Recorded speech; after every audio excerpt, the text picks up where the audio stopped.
Fala, queridos e queridas, por aqui professor Fanuel Santos, inaugurando nessa rede social uma série intitulada Resenha Teológica. A minha intenção nesse curto espaço de tempo é pegar alguma obra teológica, tanto no cenário nacional quanto internacional, e resenhar ela com você. Mas espera lá, muito mais do que simplificar a sua vida, eu quero te desafiar a fazer a leitura da obra lida e voltar aqui comigo e bater um papo. Eu começo com a obra do professor John Stott, Crer Também Pensar. É um livrozinho de 4 capítulos, portanto esse é o primeiro vídeo de uma série de 4. O Stott é o autor e sobra apresentações, é um dos teólogos evangélicos mais lidos e lúcidos do mundo, foi capelão da Rainha da Inglaterra em 72, um dos organizadores do Congresso Internacional de Lausanne em 74, congresso esse que teve a participação do assembleiano Alcebiades Pereira de Vasconcelos, pastor da Assembleia de Deus em Manaus. Esse livro entrou na minha vida quando eu era seminarista lá no IBAD, era um internato da Assembleia de Deus, e a disciplina era a metodologia da pesquisa científica. Os seminaristas foram desafiados a fazer uma resenha sobre Crer Também Pensar.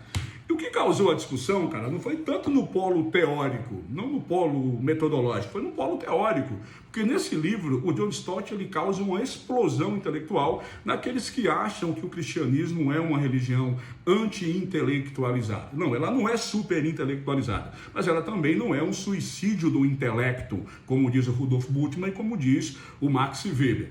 Então, no primeiro capítulo, que é o cristianismo de mente vazia, o Stott parte de uma análise mais ampla sobre o espírito da época, o Zeitgeist. A nossa época é marcada por um anti-intelectualismo visceral, sobretudo naquilo que ele chama de pragmatismo, né? Cujos fatos não são julgados pelo seu teor de verdade, mas pelo seu teor de funcionalidade. A pergunta não é se é verdade, a pergunta é se funciona. E quando esse espírito do anti-intelectualismo entra na igreja, ele causa um mal terrível.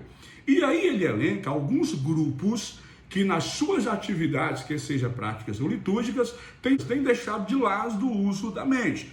Não é um número fechado, mas ele cita aí alguns exemplos. O primeiro exemplo citado por ele é o exemplo dos católicos romanos. E não apenas esses, que na sua ênfase ao dogma, cai no mecanicismo litúrgico, quando o uso da mente é preterido pelo ritual. E não há nada de errado com o ritual. É quando ele se degenera em ritualismo, ele rouba de você a responsabilidade de usar a sua mente, né? O cara entra no mecanismo, no mecanicismo do culto. E não se esqueça que Romanos capítulo 12, versículo 2, diz que o culto, ele é racional, né? O logiken latrel.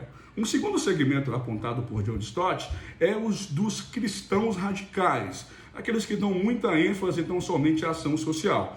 Essa palavra radical, talvez, na nossa cultura latina, não tenha tanto sentido, mas você pode interpretá-lo como aquele chamado de cristianismo de libertação pelo Mike Love. Tanto a teologia da libertação, tanto a teologia da missão integral. E pasme, cara, o John Stott é um dos principais articuladores da teologia da missão integral também. Só que o evangelho não pode degenerar-se tão somente em ativismo, tão somente em sociologismos. E para o Stott, sim, esse ativismo descomedido, para o Stott, é uma fuga ao uso da razão dada por Deus.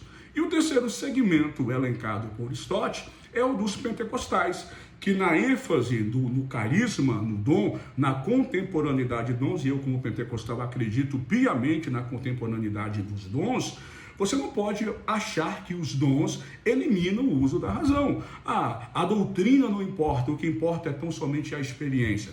Para o John Stott, essa ênfase pentecostal também é uma fuga ao uso da razão dada por Deus. Para ele, são válvulas de escape, a utilização da mente dada por Deus, até porque nós somos imagem e semelhança de Deus e fomos criados para poder pensar. Bom, esse é o primeiro capítulo e eu aguardo você no segundo capítulo. Abraço.